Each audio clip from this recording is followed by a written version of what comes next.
আমি এটার বিচার চাচ্ছি, বিচার বিচার চাই। আমার বাবার মৃত্যুর আমি বিচার চাই, বিচার। আমার বাবার মৃত্যুর আমি বিচার চাই। যারা মারছে আমি তাদের বিচার চাই।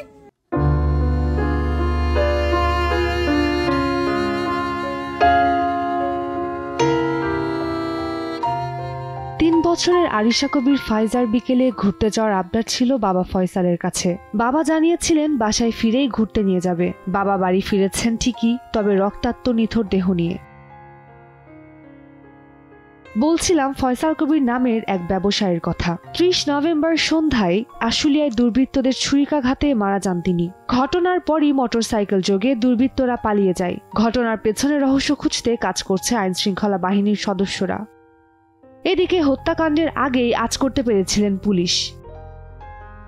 জানা যায় ওই দিন বিকেলে আশুলিয়ার ধামসোনা ইউনিয়নের 7 নং ওয়ার্ডের ইউনিক মহল্লার কাজীবাড়ির সামনে পৌঁছলে অজ্ঞাতনামা 7-8 জনের একদল সন্ত্রাসী ফয়সালকে এলোপাথারিভাবে কুপিয়ে ফেলে রেখে যায়। পরে স্থানীয়রা ফয়সালকে গুরুতর অবস্থায় উদ্ধার করে পার্শ্ববর্তী হ্যাপি জেনারেল হাসপাতালে নিয়ে যায়। সেখান থেকে উন্নত চিকিৎসার জন্য গণস্বাস্থ্য হাসপাতালে নিয়ে গেলে কর্তব্যরত চিকিৎসক তাকে মৃত ঘোষণা করেন। বিভিন্ন সূত্র থেকে জানা যায় জমি দখলের জন্যই খুন হতে পারে ফয়সাল। তবে পরিবারের দাবি কোনো সূত্র ছিল না তার। প্রাথমিক সন্ধানে কিছু তথ্য আসে ডেইলি সানের হাতে। পাওয়া যায় হত্যাকাণ্ডের আগ মুহূর্তের একটি সিসিটিভি ফুটেজ। সেখানে বিকেল 5:47 মধ্য গাজীরচট এলাকার কাজীবাড়ি গলির প্রবেশ মুখের ফুটেজে নিহত ফয়সালকে দৌড়ে পালাতে দেখা যায়। তার পিছনে আরও একজনকে দৌড়াতে দেখা যায়। একই সময়ে পরপর 3টি মোটরসাইকেল যোগে 7-8 জনকে প্রবেশ করতে দেখা যায়। এছাড়া আরও একটি ভিডিও আসে ডেইলি সানের হাতে। নিহত ফয়সাল কবিরের উপর হামলা হতে পারে এমন খবর আগে থেকেই ছিল পুলিশের কাছে। হত্যাকাণ্ডের উদ্দেশ্যে অস্ত্রের মহড়া চলছে এমন খবরও ছিল। এই কথাগুলো বলতে শোনা যায় গোপনে ধারণ করা এক উপপরিদর্শকের স্বীকারোক্তিমূলক ভিডিওটিতে।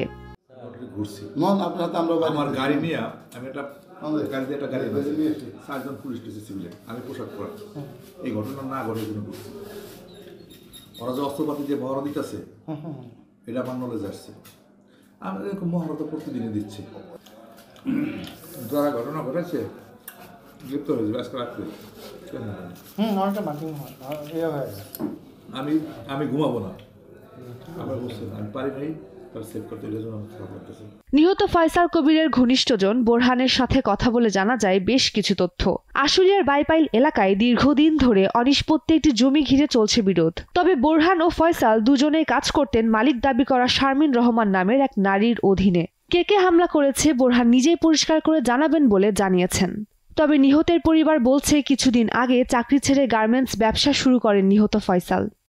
ওই দিন দুপুরে বের হয়েছিল কাজের উদ্দেশ্যে। ছোট মেয়ের আবদার রাখতেই বিকেলে বাসায় ফিরছিলেন তিনি। আমরা কিছুই আন্দাজ করতে পারতেছি না। আমাকে সন্ধ্যা নাগাদ ফোন দিয়েছিল, বলেছিল যে আমার ছোট মেয়েটাকে নিয়ে বড় ছেলেটাকে নিয়ে চটপটির দোকানের সামনে আয়। আমি রেডি হয়ে গেছি, অর্ধেক রাস্তায় লোকে বলাবলি করতেছিল যে এই তোর বন্ধুরে কুবাইছে একজন আরেকজনরে বলতেছিল। ওইখান থেকে আমি দৌড়ে যে লাশ পাইনি, লাশ অলরেডি নিয়ে গেছে হসপিটালে।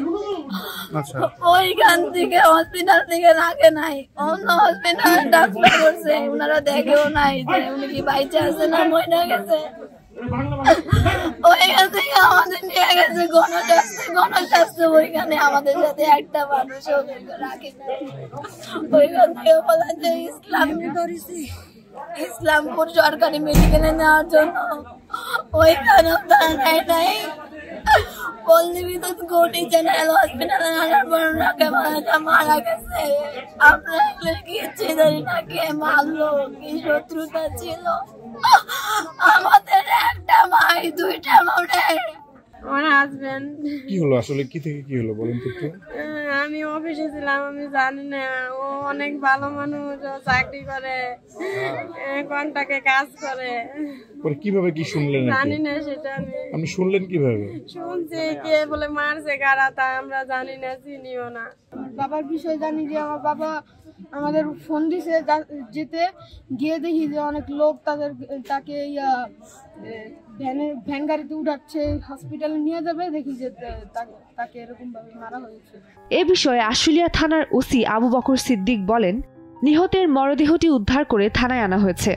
ঘটনাস্থলে পুলিশের একাধিক টিম রয়েছে, তারা বিষয়টি তদন্ত করছে।